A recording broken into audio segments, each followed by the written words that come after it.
Alarm ఆపేస్తే పొద్దున్నే డబ్బుతో ఈ కోదేమిటి నా ప్రాణానికి? కళ్యాణి నువ్వా? అంకుల్, నువ్వు అలారం సౌండ్ కి లేవట్లేదని నేను ఈ కోతిని కొనుక్కొచ్చాను. దీనికి కూడా నువ్వు లేకపోతే నీకు మైక్ పెట్టిస్తాను. దానికి కూడా నువ్వు లేకపోతే ఒక మిలిటరీ బ్యాండ్ దింపిస్తాను. అమ్మో, ఎందుకు ఎందుకు నీకు ఇంత అవస్థ? ఎందుకేమిటి అంకుల్, ఉదయమే నిన్ను లేపడం, నీ చేత మొహం కడిగించడం, జాగింగ్ డ్రెస్ వేయించడం, నిన్ను ఎక్సర్సైజ్ తీసుకెళ్ళడం నా బాధ్యత. త్వరగా రా. బాబాయ్ గారు, మీరు ఫారెన్ వెళ్తూ ఒరే ఆనందు అమ్మాయిని జాగ్రత్తగా చూసుకోరా అని కళ్యాణ్ నాకు అప్పగించి వెళ్లారు. కానీ మీ కూతురేమో నన్ను పొద్దున్నే నిద్ర లేపి నా చేత పరుగులు తీస్తూ పిల్లి మొక్కలు వేస్తూ తెగడిపిస్తోంది. ఫోటోతో కబుర్లు ఆపు. టైం ఆరైంది, ఇంకా డాడీ దగ్గర నుంచి ఫోన్ రాలేదేమిటి? ఆయన ఉన్నది అమెరికాలో, ఇప్పుడు అర్ధరాత్రి అయి ఉంటుంది. బాబాయ్ గారు కాస్త బ్రాంతి వేసుకుని మంచి నిద్రలో ఉంటారు. ఏదేమైనా డాడీ ఈ టైంకి ఇక్కడికి ఫోన్ చేసా తీరాలి. తొందరే ఉంది, ఫోన్ వచ్చాక మాట్లాడి తీరిగ్గానే పెడదాం. అదిగో డాడీ ఫోన్ చేసినట్టున్నాడు, వెళ్ళు. Hi daddy, how are you? నేనేం చేస్తున్నానా, నా గార్డియన్ గా ఏర్పాటు చేసిన మహాన్ భావుడికి తిండి నిద్ర ఎక్కువయ్యాయి. అందుకే తాను ఒళ్ళు తగ్గడానికి నాతో పాటు ఎక్సర్సైజ్ చేయడానికి తీసుకెళ్తున్నాను.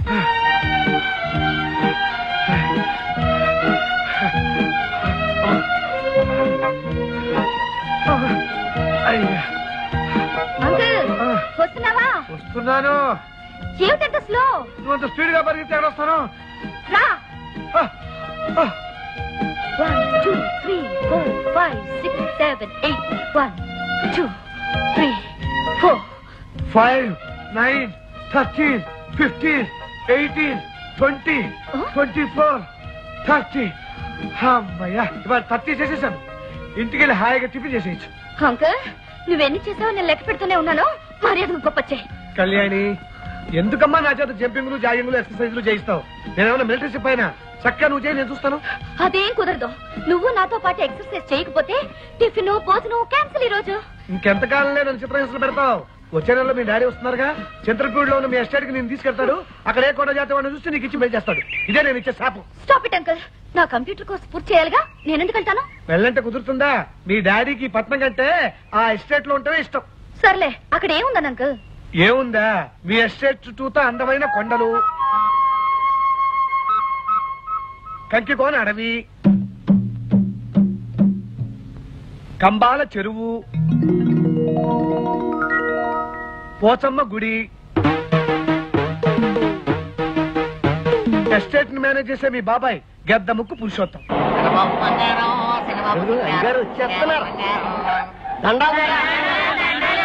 ఏంటి పెంచుల ద్వారా ఎలా వచ్చావు? నల్లపోసమ్మ తల్లికి బోనాల పండగ చేస్తున్నామయ్యా, తమ రావాలా? పెద్దయ్య గారు గద్దెని ఎక్కాలా? పెద్దయ్య గారు అమెరికా నుంచి వచ్చేది లేదు, చచ్చేది లేదు. మీకు అయ్యైనా కుయ్యైనా నేనే. నేను వస్తాను, మీరు ఎక్కమని చోట ఎక్కుతాను. వెళ్ళి ఏర్పాటు చేసుకోండి. దండాల ద్వారా నాన్న, ఈ ఎస్టేట్ పెదరాన్న గారిది కదా, ఒకవేళ మనం చెప్పుకునే గొప్పలన్నీ ఆయనకు తెలిస్తే? ఒరే బెర్రినా బర్రే, ఇలాంటి బెధవలు చెప్తే తప్ప ఆ విషయాలు ఎవరికి తెలియరా? ఆ ఊదురాపు. ఏమండి, ఇప్పుడైనా రావడం? అమ్మాయిని చూడ్డానికి పెళ్లి వారు వచ్చి కూర్చున్నారు. జాగ్రత్తగా మాట్లాడి ఎలాగైనా ఈ పెళ్లి జరిగేట్టు చూడండి. ఇచ్చిన బుచ్చి, ఏం మాట్లాడాలో ఎలా మాట్లాడి వాళ్ళని ఒప్పించాలో అంతా మనసులో ఉంది. నువ్వేం కంగారు పడుకు, లోపలికి పద. అయితేనే కొనకెళ్ళి గుండు కొట్టుకోవడం ఖాయం. పురుషోత్తం గారు, మీ అమ్మాయి మాకు నచ్చింది. అయితే ఇక ఆలస్యం దేనికి? శుభస్య శీఘ్రం అన్నారు. వెంటనే ముహూర్తాలు పెట్టించేసి. ముహూర్తాలదే ఉందండి, మిగిలిన విషయాలని మాట్లాడుకుంటే. వాటికి లోటేమీ ఉండదండి. మా గురించి మీరు వినే ఉంటారు. ఇదంతా మహారాజ్యమే. ఇక్కడ లోకులు మా మాటే వింటారు. ఈ ఊళ్ళో కాకులు మా పొలంలోనే గింజలు తింటాయి. ఏ తల్లికి తిండైనా మేమే పెట్టాలి, ఏ పిల్లికి పాలైనా మా ఇంట్లోనే తాగించాలి. ఊళ్ళో ఎవరు గుండి గీగించుకోవాలన్నా వీళ్ళే డబ్బులు ఇవ్వాలి.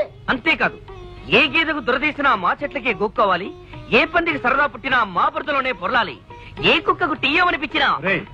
ఆపరా, అలా గించుకుంటూ మన చరిత్రంతో చెప్పకలేదు. అది సరే, ఈ ఆస్తిపోస్తుల వైభవం అంతా విదేశాల్లో ఉన్న రామచంద్ర ప్రసాద్ గారు అని విన్నాం. నిజమే అనుకోండి, కానీ ఆయన వరుసకి మా అన్నగారు అవడం చేత ఆస్తి వ్యవహారాలన్నీ నా మీద వదిలేసి అమెరికా వెళ్ళి స్థిరపడిపోయారు. ఏ చచ్చినా ఈ ఊరు రారు. చావడం కూడా అక్కడేనని తీర్మానించుకున్నారు. అదేమిటండి?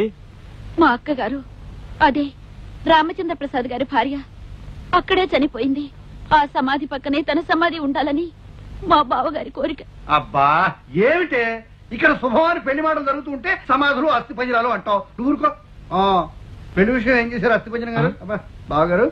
పురుషోత్తం గారు, మేము ఊరికెళ్ళి ముహూర్తాలు పెట్టించి మీకు తెలియజేస్తాం. శుభం. చూడు కళ్యాణి, ఇందులో ఉన్నవి 12 పువ్వులు. మనం పరిచయమై ప్రేమికులమై 12 వారాలైంది. వారానికి పువ్వు గుర్తుగా ఈ బొకే కట్టాను. అంటే అప్పుడే 3 నెలలు అయిపోయా? టైం అన్నది అన్నిటికన్నా వేగంగా కదిలిపోతుంది కనుక ఆలస్యం చేయకుండా ఏ పనైనా టైం చేయడం నాకు అలవాటు. అందుకే పెళ్లి కూడా మనం ఒక టైం అనుకుంటే. అందుకు అనుమతి కోసం మా డాడీకి చెప్పాలి. ఫోన్ లో మాట్లాడినప్పుడల్లా చెప్పాలనుకుంటాను, కానీ ఆయన గొంతు వినగానే ఏదో భయం. అలాగని ఆలస్యం చేస్తే ఎలా కళ్యాణి? ఇంటి దగ్గర మా వాళ్ళు పెళ్లి చేస్తామని తొందర పెడుతున్నారు. ఇలాంటి పరిస్థితుల్లో నాకేమనిపిస్తుందో తెలుసా? ఏమని? ఆడపిల్లకి పురాణాల్లో లాగా స్వయంవరం ఏర్పాటు చేస్తే ఎంత బాగుంటుందో.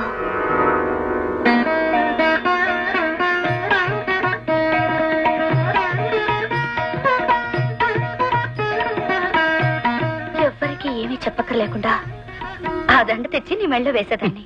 వేళాకోళాలు చాలు కళ్యాణి, వెంటనే మన విషయం మీ డాడీతో చెప్పు. ఏమిటి పెళ్ళ అక్కడే ఫిక్స్ చేశారా? అది కాదు బాబాయ్ గారు, ఇదే సివిల్ విషయం కాదు కదా. కళ్యాణ్తో కూడా మాట చెప్పి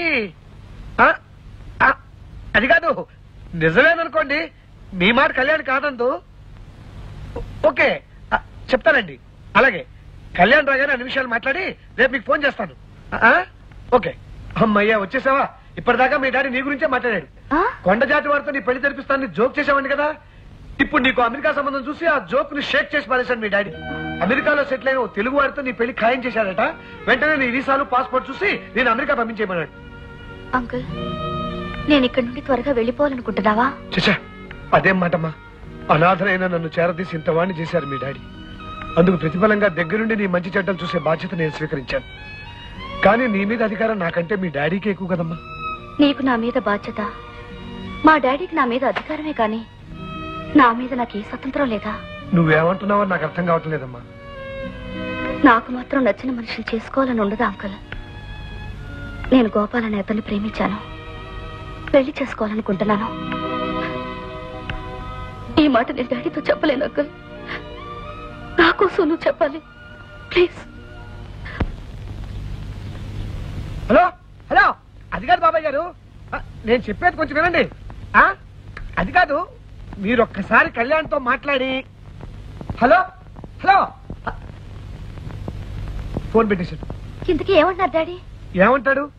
కళ్యాణి పుట్టినప్పటి నుంచి కోరినవి కాదనకుండా, అడిగినవి లేదనకుండా అన్ని ఇచ్చాను. నేను మొట్టమొదటిసారిగా కోరిన కోరిక కళ్యాణి కాదంటే, తనకి అమ్మ లేనంటే నేను కూడా ఇక లేనని నీకు ఖచ్చితంగా చెప్పమని చెప్పేసి ఫోన్ పెట్టేశాడు. రామచంద్రం అన్నయ్య కూతురు కూడా చూడకుండా అంత మాట అన్నాడా? అంతేకాదు, తనకేమాత్రం ఇష్టం లేని పెళ్లి చేసుకుంటే కోట్ల విలువ చేసే తన ఆస్తిలో కళ్యాణికి చిల్లి గవ్వ కూడా దక్కదన్నాడు. మళ్ళీ ఈ దేశంలో అడుగు పెట్టన్నాడు. చచ్చా, మొండి మనిషి.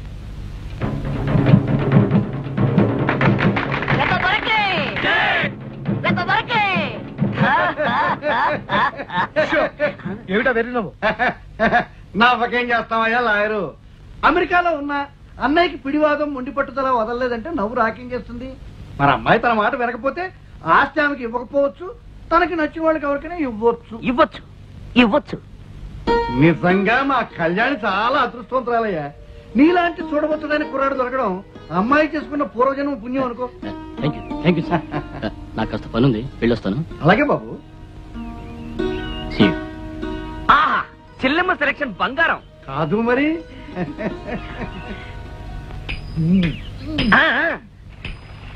అమ్మా కళ్యాణి, నీ జంట ఆహా కన్నుల పండుగ ఉందమ్మా. ఏమైనా సరే అతను వదులుకోకు. పెద్దలట్టు వచ్చినా ఎదిరించు, తెగించు, తిరగబడు. ప్రేమే గొప్పతన మాట మీద నిలబడు. డబ్బు కన్నా, ఆస్తి కన్నా, కంకి కోన అడవి కన్నా, కంబాల చెరువు కన్నా ప్రేమే గొప్పదని ప్రపంచానికి తెలియజేయలేమా?